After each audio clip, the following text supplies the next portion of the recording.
Le secrétaire d'État chargé du budget est l'invité de Preuve par 3. Bonsoir Christian Ecker. Bonsoir. Et merci d'avoir accepté notre invitation donc de Preuve par 3 sur Public Sénat avec l'agence France Presse à un moment d'extrême tension sociale et politique, tension également sur les économies qu'il vous faut trouver sur le budget. Au cours de cette émission, eh bien, vous répondrez à 3 grandes questions. Premièrement, est-ce que la CGT finalement aura la peau de la loi travail et partant peut-être du gouvernement? Deuxième question, tel un oracle de Bercy, est-ce que vous allez nous annoncer une baisse des impôts? Elle est espérée, on le sait, par les Français, également par François Hollande, mais vous connaissez la difficulté de trouver des marges de manœuvre et c'est de cela que dépend cette baisse des impôts pour 2017. Enfin, troisième question, alors que les maires se réunissent en congrès à la fin du mois, est-ce que vous allez enfin entendre leur SOS, de droite comme de gauche? Vous le savez, les élus contestent votre vision de leur situation financière. François Hollande, Emmanuel Valls à l'unisson face au mouvement de grève et au blocage qui se multiplient en France. Un seul mot d'ordre, la fermeté. On écoute le chef de l'État. Ça ne mérite pas une forme de respect par rapport à ceux qui ont des revendications légitimes, mais ça ne me conduit pas non plus à accepter ce qui est aujourd'hui un blocage qui est fondé simplement par une stratégie portée par une minorité. Voilà, un blocage et aujourd'hui une confrontation brutale. La CGT finira-t-elle par avoir la peau de la loi travail ? Je voudrais vraiment réagir à la forme de votre question, parce qu'avoir la peau, est-ce qu'on est aujourd'hui, quand on est au gouvernement, uniquement obnubilé par l'idée d'avoir la peau de quelqu'un ou de sauver sa propre peau? Je veux dire, quand on est en responsabilité au gouvernement, notre devoir, c'est de faire en sorte que les conditions économiques, les conditions budgétaires, les conditions sociales permettent au pays de progresser. Il ne s'agit pas d'avoir la peau de l'un, la peau de l'autre. Je crois qu'il faut vraiment un mauvais trouver, coup pour vous à l'ambition que vous venez de rappeler. Trouver une forme d'apaisement dans le débat. Le débat, il a eu lieu, il a été vif. Il a même eu lieu un peu à l'Assemblée. J'entends dire que le 49.3 aurait interrompu, empêché toute forme de débat. Il y a eu quand même des travaux en commission, il y a eu des débuts de travaux dans l'hémicycle, et puis ces travaux vont reprendre. Ils vont reprendre au Sénat, puis ensuite à l'Assemblée. Il y a eu des discussions, il y a eu des amodiations de la loi, des aménagements de la loi. Alors certains disent qu'on a vidé la loi de sa substance, d'autres disent mais non, ça reste une loi extrêmement pénalisante. J'allais dire, c'est peut-être aussi le signe qu'on est dans une espèce d'équilibre. Mais alors l'apaisement, vous appelez à l'apaisement, que peut faire le gouvernement? Écoutez, je pense d'abord qu'il faut que les organisations syndicales, notamment la CGT, mais pas que la CGT, prennent leurs responsabilités. La responsabilité, c'est qu'au moment où la croissance s'améliore. Ce que confirme aujourd'hui le FMI. Le FMI vient effectivement de relever sa prévision de croissance. Ils étaient à 1,1, nous avons posé comme hypothèse 1,5 pour 2016. Aujourd'hui, le FMI dit oui, on aura une croissance en France de près de 1,5. Et là, la CGT, elle a l'impression, elle dit qu'elle prend ses responsabilités en bloquant. Mais justement, je pense qu'au moment où la croissance reprend de façon plutôt significative, on peut toujours espérer mieux, c'est un mauvais coup qui peut être porté à l'économie, des journées de grève, des journées de frilosité dans le monde du travail, dans les déplacements. C'est un mauvais coup, mais vous dites au conditionnel, ça l'est déjà. Un mauvais coup. Oui, donc il est temps d'en sortir. Et vous l'avez déjà chiffré, ce mauvais coup pour l'économie? Non, mais pour l'instant, il est bien sûr trop tôt pour en parler. Mais vous savez que tous les événements qui se passent en France ont aussi un retentissement sur l'attractivité de notre pays, que ce soit en matière économique, que ce soit en matière touristique. Et je pense qu'il est temps maintenant d'en sortir. Mais ce n'est pas du tout la voie qu'emprunte la CGT. Vous avez vu la multiplication des blocages, l'appel maintenant même à la grève reconductible à la SNCF à la fin du mois. Oui, il y a une forme un peu de dispersion. On lance un mouvement reconductible à la SNCF. On annonce une grève à la RATP. On a ces blocages dans les raffineries, dans les dépôts de carburant.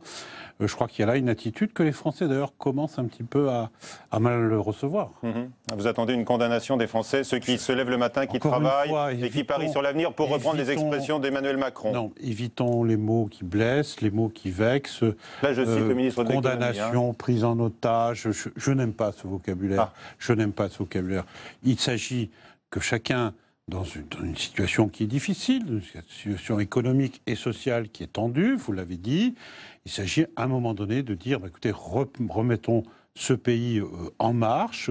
C'est ce que nous faisons avec responsabilité, en posant un certain nombre de principes dans la loi qui peuvent changer l'état d'esprit, qui peuvent parfois interpeller, qui ont souvent été mal présentés d'ailleurs, souvent caricaturés. Je pense qu'aujourd'hui, les gens sont en train d'en prendre conscience. Si vous aviez en face de vous, plutôt que moi, Philippe Martinez, le leader de la CGT, que lui diriez-vous ? Je lui dirais qu'il y a eu des évolutions, qu'il a probablement lu un peu trop vite les propositions qui sont contenues dans le projet de loi et qu'il est temps maintenant de sortir par le haut de cette difficulté, parce que sinon il y a un risque économique, effectivement. Vous savez, quand l'économie va mal, c'est finalement un risque social qui se concrétise et des difficultés souvent pour les gens les plus modestes. Alors même si vous rejetez, vous l'avez dit d'emblée, l'idée d'un passage en force sur cette loi travail, lui, le patron de la CGT, dénonce un déni de démocratie. Il rappelle que cette loi n'était pas au programme de François Hollande en 2012 et on écoute là M. Martinez. Le gouvernement et le Premier ministre en particulier jouent un jeu dangereux. Essayer de diviser la CGT, essayer d'opposer la CGT aux citoyens, essayer d'opposer la CGT aux salariés. Je préviens tout de suite le gouvernement, attention à ne pas s'opposer au droit de grève. C'est une décision de l'Organisation internationale du travail. Nous sommes déterminés à aller jusqu'au bout. En tout cas, nous appelons à une généralisation des grèves partout, dans tous les secteurs. Alors c'est pas l'appel à la responsabilité là que vous espérez. Non, bien sûr, mais pour répondre à votre question sur l'exercice de la démocratie... Et du droit de grève, vous avez entendu La aussi. démocratie, elle a son rythme, elle a son calendrier, elle pose des échéances, elle confie à un moment donné l'exercice du pouvoir pour des durées limitées, avec forcément une délégation d'exercice du pouvoir au nom du peuple français à ses gouvernants. Alors ça n'autorise pas tout et n'importe quoi, mais... Je crois que c'est le président qui disait ça l'autre jour sur une grande radio un matin. Est-ce que, au moment de l'élection présidentielle, on pouvait anticiper ce qui se passe sur le terrorisme, par exemple, ou sur des questions internationales lourdes qui se sont posées à lui quelques mois, quelques années après son arrivée. Mais là, la loi travail, c'est pas une réaction à l'actualité dramatique. Là, c'est un programme. La loi travail, je crois qu'elle est issue d'une prise de conscience très forte du manque de compétitivité de notre pays et de nos entreprises. On l'a vu sur les questions, après 2012. On l'a vu sur les questions des marges des entreprises. Nous avons restauré les marges des entreprises. Je pense qu'on en reparlera peut-être dans cette émission. Oui. C'était important, c'était essentiel. Aujourd'hui, les grandes entreprises, les observateurs de la vie économique internationale reprochent à la France non plus le manque de marge dans les entreprises, encore plus tellement la question de la fiscalité, qui reste un problème, mais qui s'est estompé, ou en tout cas qui a diminué d'intensité suite aux mesures que nous avons prises. Et le principal argument qui est mis en avant par les investisseurs internationaux, c'est la question du marché du travail et des contraintes qu'il impose et qui ne sont pas les mêmes dans l'ensemble des pays du monde, FMI, voire de l'Europe. Du FMI, puisqu'on l'évoquait il y a un instant, qui par ailleurs aujourd'hui dans sa note incite la France à aller encore plus loin que la loi El Khomri. Donc il faudra aller plus loin. Moi j'ai rencontré la délégation du FMI qui, lorsqu'il vient en France, rencontre beaucoup d'acteurs. Entre autres, je les ai vus, ont effectivement dit qu'ils allaient relever la prévision de croissance, mais on a évoqué aussi ces questions de marché du travail qui sont une préoccupation. On dit parfois que c'est Bruxelles qui est préoccupé et qui nous donne des injonctions, mais ce n'est pas Bruxelles seulement, c'est aussi le FMI. Mais et vous lui donnez raison, il a raison. C'est aussi un constat qu'on est dans un monde concurrentiel, dans une concurrence internationale. On peut être pour, on peut être contre. C'est une réalité d'aujourd'hui. La réalité, c'est que la loi travail n'est qu'une étape.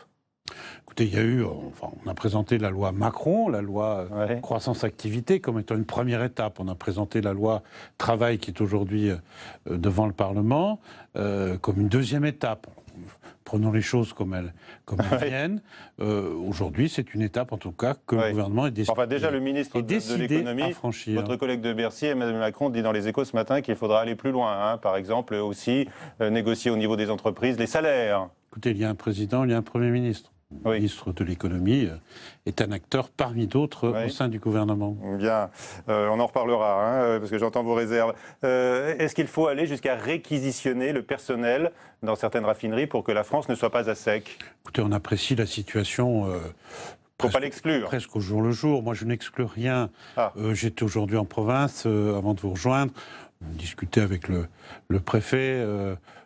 Aujourd'hui, on a aussi un phénomène, pardon de rentrer dans ce qui peut apparaître comme des détails, c'est que les gens, devant le risque de pénurie, stockent le carburant. Donc on a finalement un phénomène qui rajoute de la pénurie à ce qui peut manquer dans les dépôts de carburant. On a aussi des dépôts stratégiques qu'on peut mettre en œuvre en cas de besoin.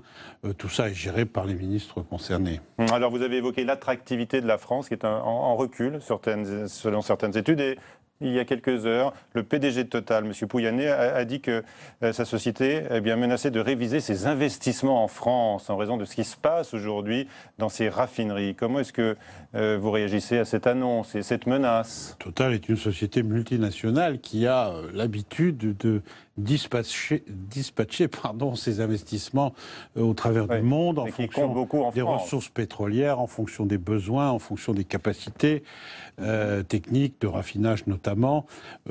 C'est pas nouveau que Total adapte.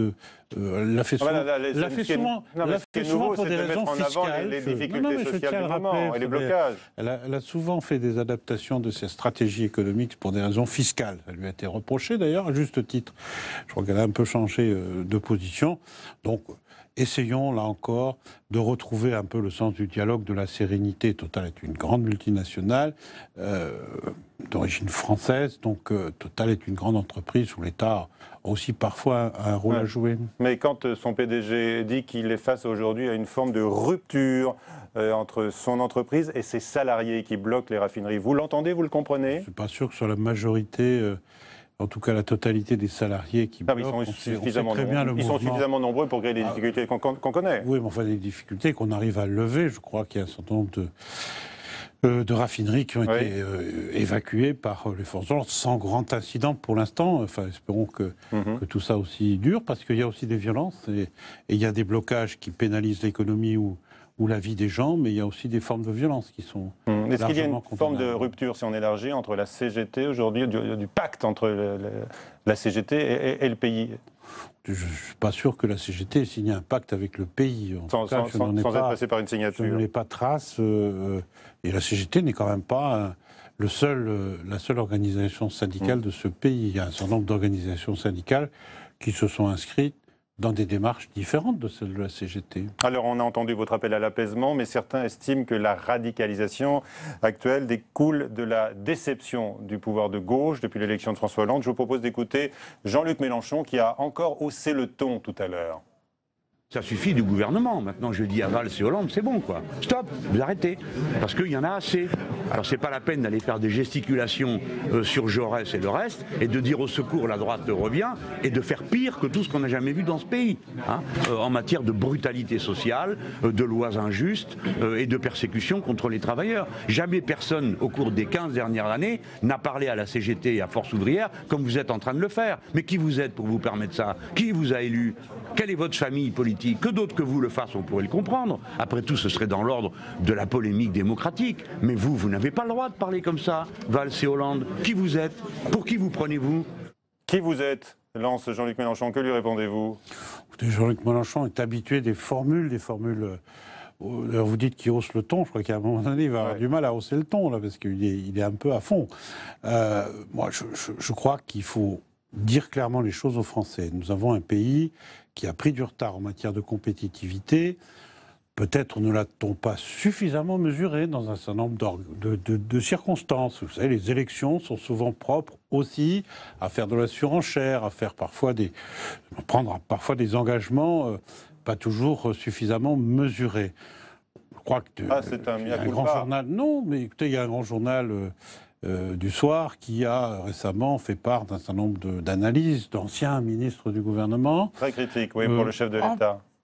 Je crois qu'il y avait surtout ce sentiment de dire, écoutez, on a découvert une situation qui était finalement plus grave que celle qu'on avait il critiquait surtout l'absence de mesures de gauche. C'était Non, moi je n'ai pas trouvé que ça, mais enfin, on n'a peut-être pas la même lecture. Je l'ai lu attentivement parce que je trouve que je les connais pour certains d'entre eux très personnellement. Donc ça ne vous a pas blessé de les voir un peu cracher dans la soupe? Non, ça ne m'a pas blessé. Ce qui m'a surpris sur l'opportunité de ce type de déclaration à un moment où les tensions sont fortes.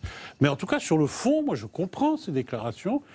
J'aurais pu peut-être faire les mêmes à certains moments. Mais après, c'est l'opportunité de dire... écoutez, on a tous découvert des choses qui n'étaient pas forcément connues. L'ampleur des déficits, les impasses budgétaires, pour revenir à un domaine que je connais un peu, les questions fiscales, les difficultés de certaines administrations, les impasses budgétaires qui avaient été faites, ça a pesé quand même énormément. Alors, la pression, souvenez-vous, la pression... L'euro, dont l'avenir était incertain, la pression de Bruxelles, ça fait quand même 2 ans qu'on n'a plus ce type de situation. Vous avez été victime de ce que vous avez découvert. À propos de Jean-Luc Mélenchon, il dit encore que le gouvernement, là, qui êtes-vous, lance-t-il, veut créer le désordre pour se présenter ensuite en sauveur. Qu'est-ce que vous pensez de cette analyse ? Non, mais je vous l'ai dit tout à l'heure, on n'est pas dans ce type de stratégie. Quand on est responsable, qu'on est au gouvernement, on ne joue pas avec le pays, on ne joue pas des stratégies qui seraient des stratégies électorales.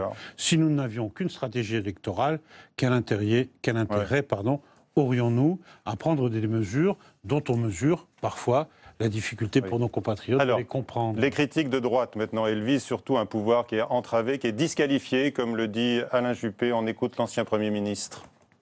Le gouvernement s'est mis dans un mauvais pas en engageant une réforme qu'il n'avait pas annoncée, en prenant à contre-pied, si je puis dire, à la fois ses électeurs et ses parlementaires. C'est ce qui explique le trouble profond aujourd'hui à la fois de l'opinion et du Parlement. On ne peut pas prendre en otage tous ceux qui travaillent et qui ont besoin de s'alimenter à l'essence, naturellement. Donc il faut que des mesures rapides et efficaces soient prises. Il ne suffit pas d'annoncer, il faut faire. Voilà, Alain Juppé dit que les électeurs n'ont pas voté à gauche pour avoir cette politique. Il est quand même connaisseur, parce que je crois qu'il a connu, lorsqu'il était Premier ministre de ce pays, un certain nombre de situations qu'on peut au moins dire comparables. Je ne suis pas sûr que lui aussi s'était engagé à porter des textes qu'il a finalement d'ailleurs retirés lorsqu'il a été Premier ministre. Donc un peu là aussi de responsabilité, d'humilité devant une situation qu'il faut affronter courageusement. Le gouvernement le fait courageusement. Le Premier ministre a clairement indiqué les choses et quelle était sa volonté d'aboutir. Et la différence donc entre Manuel Valls et Alain Juppé, c'est que le Premier ministre actuel tiendra bon. Vous nous le confirmez ce soir. Il y a d'autres différences. Ah oui, mais celle-ci. Je pense que le Premier ministre est parfaitement déterminé. Est-ce qu'il n'aurait pas dû rentrer un peu plus tôt d'Israël ? Il était en Israël alors que la crise couvait et s'amplifiait dans notre pays. Écoutez, il l'a dit lui-même, les moyens modernes de communication et de gestion permettent aujourd'hui de faire des choses parfois à distance. Et je crois qu'il avait pris un engagement. Il y avait d'ailleurs une situation avec Israël qui méritait d'être clarifiée, je crois, suite à un certain nombre de votes et de décisions.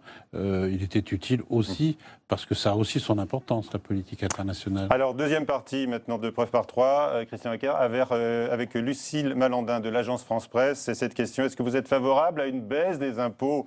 Elle est espérée, je le disais, par les Français, mais également par François Hollande. La question semble farfelue au moment où vous relancez à Bercy le processus d'économie à tout va. Les critiques de l'opposition, par la voix d'Albéric de Montgolfier, rapporteur général Les Républicains de la Commission des finances du Sénat. Ce qui est assez paradoxal, c'est que le Parlement, comme vous le savez, vote la loi de finances en décembre, et la loi de finances rectificative fin décembre. Et quelques semaines après le vote du Parlement, le président de la République annonce des mesures pour plus d'1 milliard sur le plan de l'emploi, plus des mesures sur les agriculteurs, plus des mesures nouvelles tous les jours. Et ça représente plus de 4 milliards d'euros. Et ça pose la question de la sincérité d'un budget qui est très largement modifié par les annonces de l'exécutif. Et ces annonces ne sont évidemment pas financées. Il y a en tous les cas soit de l'imprévisibilité parfois, parce que la question de l'emploi, c'est certes une urgence, mais ce n'est pas quelque chose qu'on découvre du jour au lendemain. Je vous rappelle qu'on est passé à plus de 2000 milliards d'euros de dettes. Et puis on est le seul pays, on est dans l'Union européenne, le seul pays, peut-être avec la Croatie, qui laisse filer son déficit alors que les autres pays ont fait des efforts drastiques. Et en tous les cas, le risque, évidemment, c'est qu'on s'éloigne pour financer notamment un certain nombre d'annonces à l'approche des présidentielles. Voilà, pour recueillir un instant par Quentin Calmet. Bonsoir, Lucille Malandin. Bonsoir, Monsieur Ecker. Bonsoir. Alors, vos questions, au secrétaire d'État au budget. Alors, ma première question, c'est allez-vous annoncer une baisse d'impôts, comme le souhaite le président de la République, François Hollande, qui en a déjà parlé plusieurs fois, pour 2017, bien sûr. Je suis embêtant, je vais faire 2 préalables. Le premier, c'est que vous m'avez tout à l'heure présenté comme un oracle de Bercy. Oui. Je n'aurai pas cette prétention, j'y reviendrai dans un instant. La deuxième, c'est ce que dit le rapporteur général du budget au Sénat. C'est choquant. Sur l'insincérité. Non, ce qui est choquant, c'est qu'il dit on est le seul pays qui laisse filer les déficits. Les déficits publics a baissé sans interruption depuis 2012. Il était à 5,1%, il est aujourd'hui à 3,6, 3,5% fin 2015. C'est pas rendre service au pays que de dire, avec les efforts que l'on a demandé à tout le monde, on y reviendra sur les collectivités territoriales, avec les efforts que l'on a demandé à tout le monde, de ne pas reconnaître que le déficit public a baissé.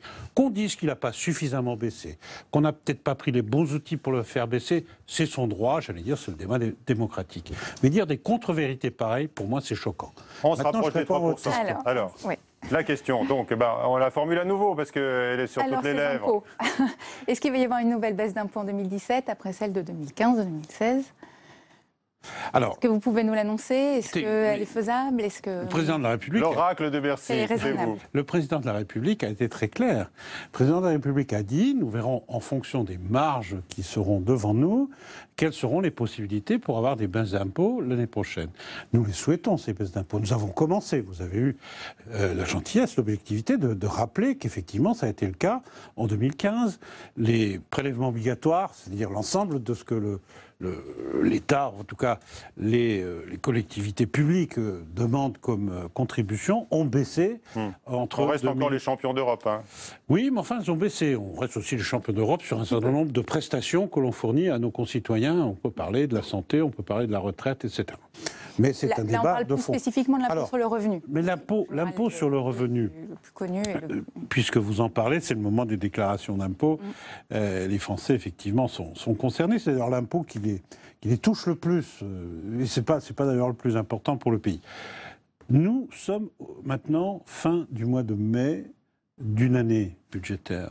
Aujourd'hui, comment voulez-vous, alors même que les Français sont seulement en train de remplir leur déclaration d'impôt, que nous sachions à Bercy, avec nos équipes, combien les recettes de l'État vont être pour cette année en cours? Une année qui est à peine commencée. Les recettes de TVA, on n'en connaît les résultats que sur un trimestre. Ça ne vous a pas empêché les années précédentes d'annoncer des baisses d'impôts. Donc, Et parce que nous avions des... Vous sont réticents. Hein. Mais non, je suis prudent. On ne peut pas entendre des... vous flattez à l'instant des bonnes prévisions de croissance confirmées par le FMI.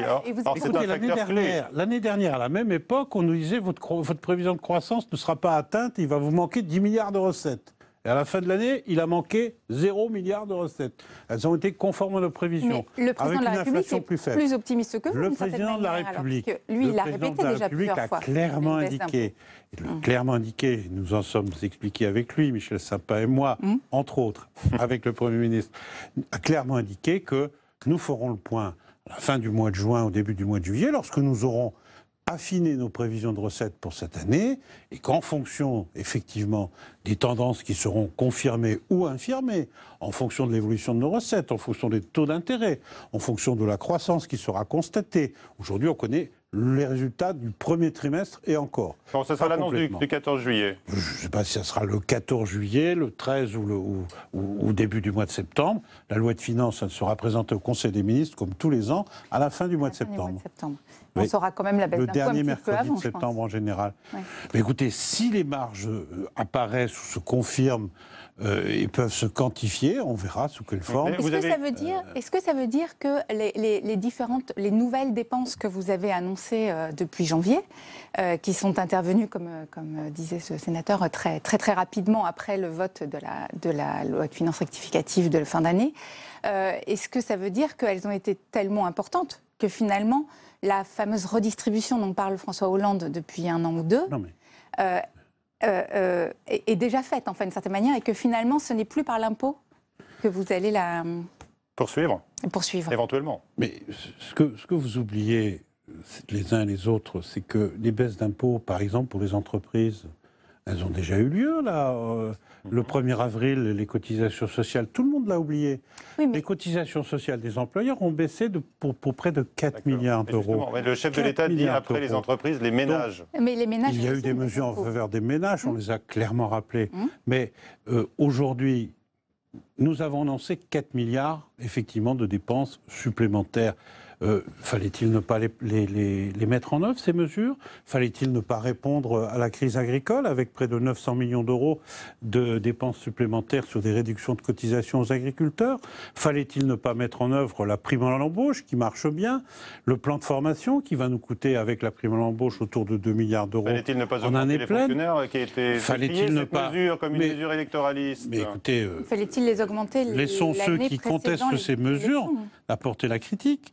Le point d'indice a été bloqué pendant 5 ans. 5 ans. C'est beaucoup d'efforts qui a été demandé à un certain nombre de fonctionnaires, même si nous avons pris, mais regardez la conséquence pour les catégories les plus faibles des mesures. Vous demandez au ministère de supprimer des fonctionnaires, une baisse des effectifs de 2%. C'est aussi la conséquence de l'augmentation du point d'indice. C'est pas nouveau, ça. Je veux dire, nous avons une stabilité globale, nous avions une stabilité globale de nos effectifs durant les 3 premières années de la législature, avec une augmentation des enseignants, du nombre d'enseignants, avec une augmentation du nombre de policiers, avec une augmentation du nombre de personnels de la justice.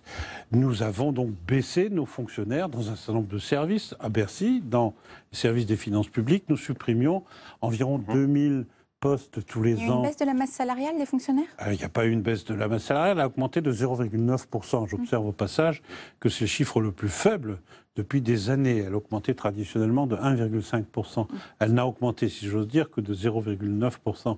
Donc il y a eu une maîtrise, en tout cas, même si ce n'est pas une baisse de la masse salariale, parce qu'il y a quand même de la promotion chez les fonctionnaires qui conduisent naturellement, même si le point d'indice est gelé, à une augmentation de leurs revenus. Donc c'est 4 milliards. C'est ce que nous avions fait l'année dernière. L'année dernière, en cours d'année, on avait eu des mesures sur la sécurité. On avait eu des mesures... Justement, ces 4 milliards, l'opposition, notamment M. Carrez de la Commission des finances de l'Assemblée, conteste ce chiffre et parle de plutôt de 6 milliards. 6, non, mais ça, il a reconnu qu'il s'est trompé. J'étais à la Commission des finances. Il ajoute des dépenses de 2016 à des dépenses de 2017. Je reviens à la baisse d'impôts. Monsieur Ecker, parce qu'en fait, vous êtes coincé par le chef de l'État. Il a annoncé qu'il y aurait... Est-ce que j'ai l'air d'être coincé? Écoutez, il va bien falloir trouver... par le chef de l'État. À partir du moment où il l'a annoncé... En tout cas, vous n'avez pas l'air très... Vous avez la pression. Écoutez, moi, j'ai une mission sur le revenu. J'ai une mission avec Michel Sous Sapin, pression. c'est de réduire les déficits. Il y a 2 moyens de réduire les déficits, c'est d'augmenter les recettes par des augmentations d'impôts. Il n'en est pas question. Nous sommes sur une stratégie de réduction des impôts, nous l'avons déjà fait et nous continuerons à le faire. Mais si nous n'arrivons pas à contenir les dépenses de façon suffisante, on ne pourra pas réduire les impôts et réduire le déficit en même temps. Mais j'observe, c'est très important, qu'en 2015, c'est ce que nous avons fait. En 2015, nous avons réduit le déficit public et nous avons réduit les prélèvements obligatoires, donc les impôts. Nous l'avons fait en 2015 et nous avions des dépenses supplémentaires, notamment sur les questions de défense. Vous pouvez le faire en 2017. Et des taux d'intérêt très intéressants. Mais l'euro est toujours très bas et les taux d'intérêt sont toujours très faibles. Forcément, au bout d'un moment, ça et c'est pas complètement un hasard non plus, d'ailleurs. Et si vous pouvez le faire en 2017, Christian Ecker, parce que vous avez déjà... estimer une masse en milliards, ça pourrait c'est trop tôt peser pour le combien faire. Au total? Mais j'ai commencé par vous parler de l'oracle, je veux dire. Il faut toujours garder de l'humilité par rapport aux prévisions. Regardez, l'INSEE a révisé à la hausse la croissance de 2014, il y a 8 jours, 15 jours. Et elle ne l'a pas révisé d'un petit peu, elle l'a multiplié par 3. Oui.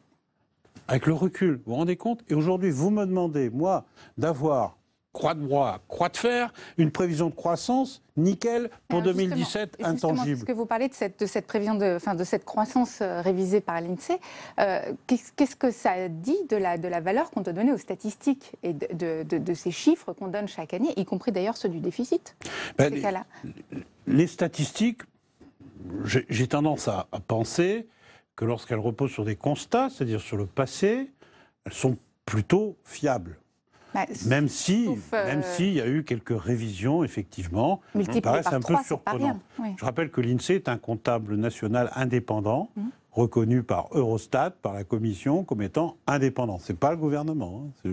C'est vraiment l'INSEE. Je peux vous dire d'ailleurs qu'il y a une séparation extrêmement forte au moment où l'INSEE joue son rôle de comptable national. Fermons cette parenthèse. Par contre, pour l'avenir, chacun comprendra que les prévisions pour l'avenir dépendent bien entendu de ce qui se passe chez nous, dépendent parfois, vous l'avez rappelé, de ce qui se passe dans le contexte, taux d'intérêt, prix du pétrole, croissance mondiale, commerce mondial, dépendent aussi de la situation internationale. Un conflit, par exemple, peut avoir des conséquences économiques importantes, y compris chez nous. Et donc, il faut toujours avoir une certaine humilité. Dans un plus court terme, 7 prix Nobel, vous l'avez vu, dénoncent la suppression de 200 millions d'euros de crédit, un coup de massue, disent-ils, un suicide scientifique et industriel, alors que vous avez défendu, Monsieur le Ministre, l'attractivité de la France il y a un instant. Alors vous mettez donc l'attractivité et le dynamisme de la France en danger, notamment, c'est ce que dit Jean Jouzel du GIEC. Oui. La recherche est extrêmement compétitive, il faut bien comprendre ça. Disons, il y a une compétition au niveau international et effectivement, à chaque fois qu'on prend du retard, eh bien, je crois qu'on ne le rattrape pas. Et cette coupe budgétaire vraiment risque de briser cette dynamique qui est en place actuellement, qui est relativement, disons, normale pour un pays comme la France, dont on aimerait qu'elle soit plus forte, mais en tout cas pas plus faible comme celle qu'on nous annonce aujourd'hui. Oui, alors, je ne vais pas rentrer dans les détails. Des chiffres, c'est pas 200, c'est 114 millions d'euros, mais coupe budgétaire, c'est pas le bon terme. Qu'est-ce que l'on a fait en bonne gestion des deniers publics? Nous avons regardé quelles étaient les trésoreries des grands opérateurs de recherche, notamment le CNRS, le CEA et 2 autres opérateurs. Ces réserves budgétaires, ces trésoreries budgétaires qui ne sont pas activées, qui sont activées au moment des dépenses, étaient pour certaines d'entre elles trop importantes. Et en quel mauvais signal, les Nobel qui se mobilisent. On n'a pas fait de coupe budgétaire. Non, mais je voudrais être très clair avec vous. En principe, ils investissent et que donc écoutez, coupe les investissements. au moment où les besoins de décaissement se feront, il y aura les moyens nécessaires, parce que les programmes d'investissement dans la recherche ne sont pas des programmes qui se déclenchent du jour au lendemain. Ce sont des programmes qui sont programmés. Et nous avons suivi très attentivement la trésorerie de ces organismes. Au CNRS, il y a plusieurs centaines de millions d'euros de trésorerie. Est-ce qu'il serait aujourd'hui compréhensible qu'au moment où on demande des efforts à l'ensemble des acteurs publics, il y ait des réserves? Il y en a au CNRS, il y en a peu au CEA, je le concède. Il y a là un travail à poursuivre et à approfondir. Je l'ai dit d'ailleurs devant la Commission des Finances la semaine dernière à l'Assemblée nationale. Par contre, je veux dire, les trésoreries qui ne sont pas mobilisées, que ce soit pour les organismes de recherche, que ce soit dans les chambres de commerce et d'industrie, ça a été le cas l'année dernière, que ce soit dans les collectivités locales, on en reparlera tout à l'heure, mais il y a, que ce soit dans les organismes HLM, il y a un certain nombre de trésoreries dormantes. Est-ce que ça signifie... Et ça, aujourd'hui, nous en avons besoin pour pouvoir... Est-ce que ce coup de gueule des chercheurs, est-ce que ça signifie qu'à force de faire des économies, les économies ont commencé en 2012, elles ont été quand même très importantes, on approche autour des 60 milliards, si je ne me trompe pas, 50, oui, sur le quinquennat. Est-ce que ça veut dire qu'au bout d'un moment, on touche le dur? Au bout d'un moment, on touche des choses qui sont aussi importantes que les budgets de la recherche, y compris si c'est pour des questions comptables une histoire de trésorerie, alors que justement le président avait dit lui-même que c'était des budgets qui seraient complètement sanctuarisés et qui étaient extrêmement importants. Je répète, le budget n'est pas mis en cause, ce sont les trésoreries.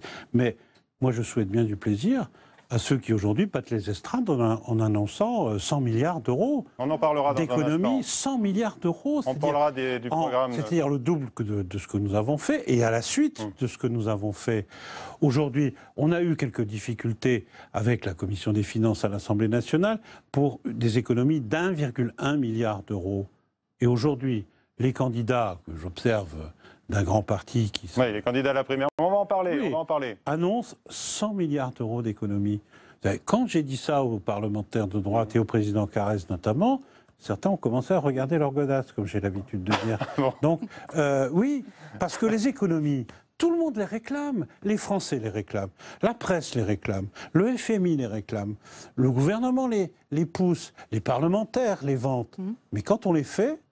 c'est toujours chez les autres qu'il faut les faire. Voilà. Eh bien aujourd'hui, on entraîne l'ensemble du pays dans un mouvement d'économie. C'est ça que nous conduisons. Une question sur les pressions sur Google, qui est soupçonné de fraude fiscale également en France. Il y a eu une perquisition du siège parisien ce matin du géant américain. On sait que ça fait suite à une plainte de l'administration fiscale. Est-ce que le bras de fer là, se durcit avec Google par le biais de la justice? Alors, je vous remercie beaucoup de me poser cette question. Le bras de fer, il a toujours été dur. Oui. Contrairement à ce qui est dit parfois, ou ce que certains peuvent penser légitimement, nous sommes astreints, je suis astreint au secret fiscal. Donc je ne peux pas aujourd'hui vous dire combien, lesquels, dans quel délai. Et quand même, on sait que Google est menacé d'un redressement d'1,3 milliard. C'est vous qui le dites. C'est moi qui le dis. C'est vous qui le dites. Je ne suis pas démenti. On sait que ça peut faire beaucoup de recettes. Je ne peux pas vous démentir. Je vous donne un exemple, un chiffre. 5 entreprises multinationales, l'année dernière, en 2015, ont fait l'objet de redressements fiscaux et de pénalités pour 3,3 milliards d'euros. À 5 seulement, nous avons redressé 3,3 milliards d'euros d'impôts et de pénalités. Ça veut dire quoi? Ça veut dire que ce gouvernement, et c'est probablement une nouveauté, est un gouvernement qui travaille sur les questions de fiscalité, qui poursuit un certain nombre d'entreprises. Oui. Nous n'en faisons pas de publicité. Aujourd'hui, c'est le parquet national financier. Mais vous avez utilement rappelé que c'était sur la plainte, sur la base de la plainte de la direction générale. D'accord, une plainte, la justice, les magistrats financiers sont impliqués dans cette perquisition. Mais vous, en tant que ministre, est-ce que vous seriez prêt à une transaction avec Google? Non. Il n'y a pas de transaction dans ce pays. Nous avons été sollicités plusieurs fois. Et que ça s'est passé en Grande-Bretagne. Mais oui, ça s'est passé en Grande-Bretagne. Et vous avez vu quel a été le montant des redressements payés c'était moins que la somme espérée initialement. C'était beaucoup moins que la somme espérée. Donc c'est la justice qui tranchera. En tout cas, c'est le fisc aujourd'hui qui a notifié le redressement. Si Google et d'autres souhaitent aller au bout des procédures, ils iront au bout des procédures, mais nous ne ferons pas de transactions sur ce type de situation. Voilà, c'est clair et net. On va parler de politique maintenant, notamment avec Michaël Zamès. Encore une question. Est-ce que le prélèvement à la source vraiment entrera en application dans les délais indiqués, voulus par le chef de l'État? Parce qu'on a l'impression que la machine se grippe un peu. Alors, pas du tout. Pas du tout. Le texte a été finalisé, je peux vous le dire, hier. Il a été transmis, ou il doit être transmis aujourd'hui au Conseil d'État. Et nous serons donc en mesure de présenter ce texte au Parlement dans la loi de finances de 2017, comme nous l'avons indiqué. Et donc, nous sommes prêts. Vous êtes prêts? Beaucoup Il y a travaillé. beaucoup de problèmes à régler. Il y a beaucoup de difficultés quand même. D'abord, c'est une réforme que personne n'a été capable de faire. C'est une réforme qui est souhaitée, attendue. C'est une réforme, vous qui dites souvent qu'on est les champions d'Europe, nous sommes le seul pays d'Europe à ne pas pratiquer le prélèvement à la source. Donc nous sommes prêts, nous avons beaucoup travaillé. Très bien. Et le calendrier est tout à fait connu. C'est tenu. En 2017 et 1er janvier 2018, si Dieu nous prête vie, le prélèvement à la source sera en vigueur. Merci Lucille. Michaël Zamès, donc depuis le Sénat, arrive maintenant Monsieur Eckert pour vous poser cette question. Est-ce que vous allez entendre enfin le SOS des collectivités locales? Les maires de droite et de gauche vous réclament, vous le savez, là encore, des marges de manœuvre et contestent votre vision sur leur compte. C'était par exemple le cas, il y a 15 jours, ici même, à votre place, dans Preuve par 3, de Gérard Collomb, le sénateur maire socialiste de Lyon. On l'écoute. Ce que me dit M. Eckert, et alors là je m'inscris en faux contre lui, et je veux dire qu'on peut mener un débat quand il le veut. Aujourd'hui, vous allez avoir une baisse de l'investissement des collectivités locales qui va être relativement forte, et vous allez le voir dans les 2 années qui viennent. Nous sommes 59 maires dans ma communauté urbaine, il peut les prendre les uns après les autres, il n'y en aura aucun qui va lui dire que c'est pas hyper compliqué de boucler un budget. Bonsoir, Michaël. Bonsoir, Michel. Bonsoir, M. Eckert. Bonsoir. Je voulais savoir, vous êtes prêt au débat avec Gérard Collomb? Ah oui, quand vous voulez. Vous m'invitez. On va l'organiser. Qu'est-ce que vous lui répondez ce soir? Parce que là, il vous interpelle. Oui, moi, je peux lui répondre. Mais il le sait, d'ailleurs. Qu'est-ce que j'ai dit et qu'est-ce que je maintiens sur la situation financière des collectivités territoriales? Les dotations de l'État représentent 1/4 des recettes des collectivités territoriales. Ce quart, nous l'avons baissé de 8%. Oui, pour la deuxième année consécutive. Vous avez baissé les dotations aux collectivités. Oui. Donc ça représente pour le quart de leurs recettes une baisse significative, 3,66 milliards environ. Mais ça va le reste des recettes des collectivités territoriales, leurs recettes fiscales, que ce soit les impôts locaux, que ce soit la CVAE, pardon, de ces mots. Sans être technique. Oui, mais enfin, ce sont des impôts que payent toutes les entreprises, la CVAE, la contribution foncière des entreprises, tous les impôts. Les droits de mutation. Donc ça augmente. Ont augmenté sans variation des taux, de façon considérable. Pourquoi? Tout simplement parce que les bases sont révisées tous les ans pour certaines d'entre elles, et pour d'autres, notamment les DMTO, les droits de mutation, comme vous l'évoquez, ont augmenté parce que le marché immobilier s'est décoincé. Et donc, quand on regarde l'ensemble de leurs recettes, elles n'ont pas baissé. elles ont augmenté de 1,70%. Alors pourquoi est-ce qu'aujourd'hui ils ont pris ce que vous avez dit, c'est-à-dire que les mesures que vous avez mises en place et cette baisse des dotations, pourquoi est-ce qu'ils vous disent aujourd'hui c'est une provocation, on ne vous croit pas? Parce qu'ils ont été habitués à une situation beaucoup plus confortable. Est-ce que vous croyez que c'est facile pour l'État de réunir les ministres et de leur demander des efforts de réduction de leurs effectifs, de leurs moyens, qu'ils ont été trop bien habitués d'intervention? Je pense que donc à partir du moment où on serre la ceinture, c'est normal qu'il y ait des réactions. J'ai été élu local, je crois connaître un peu cette situation. J'ai été élu régional aussi. Il y a 3 raisons pour lesquelles l'investissement, ça, je ne le conteste pas, je l'ai dit d'ailleurs, je l'ai même écrit. Est en péril. Non, il n'est pas en péril, il a baissé. Alors il baisse systématiquement lorsqu'il y a des renouvellements électoraux, ce qui a été le cas. Généralement, il baisse de l'ordre de 8%, il a baissé de l'ordre de 11%. C'est plus que d'habitude, c'est vrai. Plus que d'habitude aussi parce que les équipes ont quand même plus changé que d'habitude, notamment en termes d'orientation politique. Deuxième raison, l'incertitude sur un certain nombre de textes qui sont venus à être mis en œuvre tardivement. Et nous avons au gouvernement notre part de responsabilité. La fusion des régions a mis du temps à se faire. On a appelé la loi carte des intercommunalités qui vient d'être arrêtée au 31 mars a mis du temps à se faire. Ça veut dire que des collectivités, des communes, des intercommunalités qui ne savaient pas dans quelle configuration ils se retrouveraient le lendemain, avec quelles compétences, ont retardé. Donc vous leur dites aujourd'hui, maintenant, ça suffit, vous investissez? Non, je leur dis aujourd'hui, regardez, les collectivités locales, encore un chiffre, déposent traditionnellement au Trésor 30 milliards d'euros en fin d'année. L'année dernière, c'était 34. C'est-à-dire 4 milliards de plus que d'habitude. Vous avez été surpris. Mais vous êtes seul contre tous les élus de France, de droite, de gauche. Alors comment expliquer ce phénomène inédit, Monsieur Eckert? D'abord, je ne crois pas être seul. Un certain nombre de collègues, y compris au gouvernement, qui partagent cette analyse. Moi, c'est une analyse que je donne. Mais si vous voulez baisser la dépense publique, vous nous avez dit tout à l'heure que nous étions les champions d'Europe de la dépense publique. Oui, c'est pas moi qui le dis, ce sont les instituts autorisés. Les dépenses des collectivités territoriales sont supérieures aux dépenses de l'État. Il faut l'avoir en tête, ou à peu près, en tout cas équivalente. Donc on ne peut pas imaginer baisser la dépense publique si on ne baisse pas la dépense des collectivités territoriales. Et elle a moins augmenté que d'habitude, d'ailleurs, c'est un premier résultat.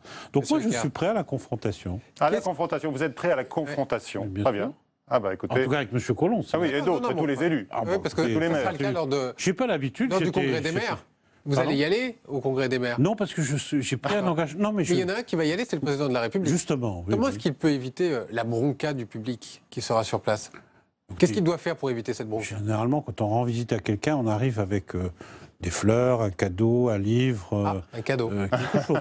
Je pense que le président de la République fera un certain nombre d'annonces au congrès des maires sur la DGF, la réforme de la DGF, le montant de la réduction de la DGF. Il y a alors la DGF, la dotation globale de fonctionnement, les dotations versées par l'État. Il y aura des annonces du chef de l'État. Bon, écoutez, vous venez de le dire. Personne ne peut penser un seul instant que le chef de l'État n'aura pas un certain nombre de messages à porter aux maires, mais pas seulement aux maires. Des messages, des mesures. Oui, mais enfin, vous savez, les maires ne se contentent pas de paroles. Qu'est-ce qui pourrait arriver? C'est-à-dire une baisse étalée dans le temps. Étalée dans le temps sur des dotations globales de fonctionnement pour les territoires. Bon, le congrès des maires, il a lieu le 2 juin, je crois. Et qu'est-ce qu'il serait nécessaire de faire? Le président de la République ira. Vous n'imaginez pas un seul instant que le secrétaire d'État au budget, d'abord, connaisse entièrement le discours du président de la République qui aura lieu dans quelques jours, et quand bien même il le connaîtrait, qu'il vous en fasse part ici des détails. Très bien. En tous les cas, vous nous apportez une information. Il y aura donc des annonces du chef de l'État devant le Congrès des maires de France. Nous recevrons la semaine prochaine à votre place pas une annonce, le président de l'AMF. Ah ben quand même, elles sont attendues. Elles sont attendues. François Baroin sera notre invité. En tous les cas, quand l'information avait commencé à fuiter, vous aviez démenti cela à Bercy quand même, sur évidemment des gestes pour les collectivités locales. Parce qu'il y a plusieurs façons d'annoncer. Il y a plusieurs choses qui peuvent être faites. Rentrons un peu dans le détail. Ah ben pas trop, parce que là on a bien compris le message. Oui, mais enfin, ne me faites pas dire le contraire de ce que je vais dire. Ou de ce que j'ai pu dire. Allez, en quelques mots. Il y a les dotations de l'État dont il faut apprécier le rythme de la baisse. Oui. Il y a aussi des mesures en faveur de l'investissement que nous avons d'ailleurs déjà prises et qui, à mon sens, seraient également extrêmement utiles. Voilà, merci pour cette précision. Question sur les collectivités. Toujours, qui va payer le RSA? les départements ou c'est l'État qui va le prendre en charge? Parce qu'on ne comprend plus et visiblement c'est le bisbille entre Non, les ne dites pas que vous ne comprenez pas. Pas vous. Vous connaissez ces sujets. Le Premier ministre a clairement fait la proposition au département de reprendre en charge le paiement du RSA sur la base de l'année précédente, comme ça s'est toujours fait quand il y a des transferts de compétences. Ce qui représentera une dépense supplémentaire pour l'État, ou à l'inverse une économie pour les départements, de l'ordre de 700 millions d'euros. Les départements souhaitent qu'on prenne comme référence des années antérieures. Bon, et au final Mais au final, la balle est dans le camp des départements. Non, il y a des rencontres qui sont prévues dans les prochains jours, dans les prochaines semaines. Si les départements acceptent cette proposition, ils ne payeront plus le RSA, ils économiseront 700 millions d'euros. Ils le savent, mais ils le savent. Non, cette information est connue, elle est publique. Alors, vous brûliez de parler tout à l'heure du programme de choc des candidats à la primaire de droite pour le budget, notamment pour les fonctionnaires. Écoutez ce que disait il y a quelques jours François Fillon. Lui, il propose une baisse importante du nombre des fonctionnaires, bien supérieure aux 2% que vous demandez aujourd'hui aux différents ministères. Je propose de passer à 39 heures le temps de travail dans les 3 fonctions publiques. Je reconnais que c'est évidemment un projet ambitieux, mais il est pour moi absolument fondamental pour 2 raisons. D'abord parce que je veux supprimer la durée légale du travail et renvoyer à la négociation dans les entreprises. Pour que la négociation dans les entreprises se passe correctement, il faut mieux que la référence soit à 39 heures plutôt qu'à 35. Et donc si la fonction publique est à 39 heures, la référence sera à 39 heures. La deuxième raison, c'est qu'il faut réduire les effectifs de la fonction publique de façon très importante. Et moi, je propose de les réduire de l'ordre de 500 000 personnes dans les 3 fonctions publiques pendant les 5 années du quinquennat. Voilà l'un des traitements de choc pour un pays en crise, c'est peut-être une solution? C'est impossible. Dans mon point de vue, c'est impossible. M. Fillon peut dire ce qu'il veut. Il a été Premier ministre de ce pays, je crois, pendant 5 ans. Dire des choses pareilles, c'est se faire plaisir, c'est peut-être faire plaisir à certains, mais c'est complètement impossible. Moi, je le dis. Deuxièmement, M. Fillon dit faire travailler 39 heures, mais il ne dit pas s'il paye 39 ou 35 heures. Il faudra qu'il le dise. Il dit aux gens qu'aujourd'hui, vous travaillez 35 heures, vous allez travailler 39 heures, mais si c'est pour le même salaire, et il ne le dit pas. Je ne sais pas comment il va faire. Autre élément, alors c'est pas M. Fillon, je crois que c'est... Il y a M. Sarkozy, je crois, qui... propose une baisse de l'impôt sur le revenu de 10%. On parlait de la baisse de l'impôt. Oui, enfin, il propose aussi d'imposer aux collectivités territoriales de ne plus embaucher au moment du départ en retraite. Comment il peut le faire? C'est le 1 sur 2 de l'époque. Mais comment il peut le faire? La Constitution, dans notre pays, donne la libre administration des collectivités territoriales dans le cadre des lois du pays. Je ne vois pas. Aujourd'hui, tout le monde est vent debout contre une baisse des dotations qui laisse encore augmenter les recettes des collectivités locales. Et puis, vous allez leur dire qu'ils ne remplacent pas leurs fonctionnaires de façon autoritaire. Enfin, ceci, c'est une politique de gribouille. Et 100 000 fonctionnaires. À Bercy, nous sommes un des ministères qui supprimons le plus d'emplois, du moins, par exemple, dans la Direction générale des finances publiques. 2000. Et c'est difficile. Je voulais que je vous montre les lettres des maires, des sénateurs, des députés, les républicains, qui m'écrivent... Il ne faut pas, à Tarbes, fermer telle agence, telle trésorerie. Il ne faut pas, à Agen, il ne faut pas, à Bordeaux, regrouper... Quand tous ces candidats promettent la rupture, alors et ils vous promettent, alors que nous faisons 2000 suppressions d'emplois à Bercy, ils vous en promettent 100 000 par an. Mais ceci est impossible. Vous avez entendu le FMI encore aujourd'hui, parce qu'on en a parlé déjà tout à l'heure, qui vient de dire que la situation de la France s'est améliorée, bien entendu, mais qu'il fallait rationaliser sur les fonctionnaires. Là aussi, c'est ce que propose François Fillon, ce que propose Alain Juppé. Mais nous le faisons. Nous avons décidé d'embaucher 10 000 enseignants supplémentaires tous les ans. Nous l'avons fait. Et vous demandez encore plus? Nous avons organisé l'embauche de plus de policiers, de plus de gendarmes. Et nous y avons été, j'allais dire, en plus, encouragés, même contraints, compte tenu de la situation relativement au terrorisme. Nous avions prévu de baisser les effectifs dans l'armée. Nous y avons renoncé. Donc vous faites le nécessaire, c'est ce que vous dites au FMI ce soir. Mais dans les autres ministères, je vous l'ai dit, DGFIP, ministère de l'Environnement, dans d'autres organismes, y compris dans des organismes d'enseignement, nous avons des réductions de personnel qui sont extrêmement importantes, que tout le monde trouve insupportables. Il nous reste peu de temps, j'ai une question d'actualité encore. Oui. Est-ce qu'il faut une loi sur la rémunération des patrons? Oui. Et ça veut dire que c'est presque une réponse réflexe que vous nous faites? Non. Ça, c'est ce que dit Emmanuel Macron aujourd'hui dans les Échos. Une loi, c'est une réponse réflexe. C'est-à-dire un problème, une loi. Mais moi, vous croyez qu'avant de répondre à votre question, je n'ai pas réfléchi. Premièrement, on a vu, au travers d'exemples récents, que l'Assemblée générale des actionnaires n'est pas entendue lorsqu'elle refuse une augmentation scandaleuse, excessive, disons, d'un dirigeant d'entreprise. Deuxièmement, Michel Sapin, Premier ministre, ont clairement indiqué, dans les travaux actuellement en cours, je crois au moment où on se parle, à l'Assemblée nationale, sur la loi Sapin 2, qu'il y aurait un certain nombre d'amendements qui donneraient plus de pouvoir aux actionnaires pour éviter qu'ils ne soient pas entendus. Alors, une loi, ce n'est pas une loi complète, mais en tout cas, il y aura des passages dans la loi Sapin qui vont concerner cette question. Question les cartes 2017, ça approche à grands pas. Vous avez vu les sondages, Emmanuel Macron tout en haut, François Hollande tout en bas. Ça vous inquiète? Non, pas du tout. Pas du tout. Moi, je n'ai pas l'œil rivé au sondage, je vous l'ai dit tout à l'heure. Vous savez, moi, je suis secrétaire d'État depuis un peu plus de 2 ans. C'est une responsabilité.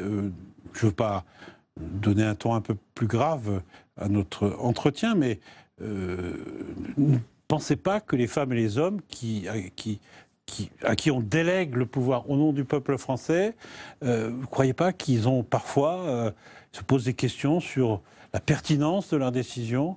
Pour nous, c'est extrêmement important, mais on ne le fait pas à l'aune de ce qui va se passer au moment des élections suivantes. C'était pas ma question. Hein. Mais si, c'est quelque part votre question, parce que vous me dites, alors Macron est là, Hollande est là. Je pense que François, le président, a pris un certain nombre de responsabilités qui nécessairement donnent lieu à des équilibres, parfois des déceptions, souvent des 2 côtés.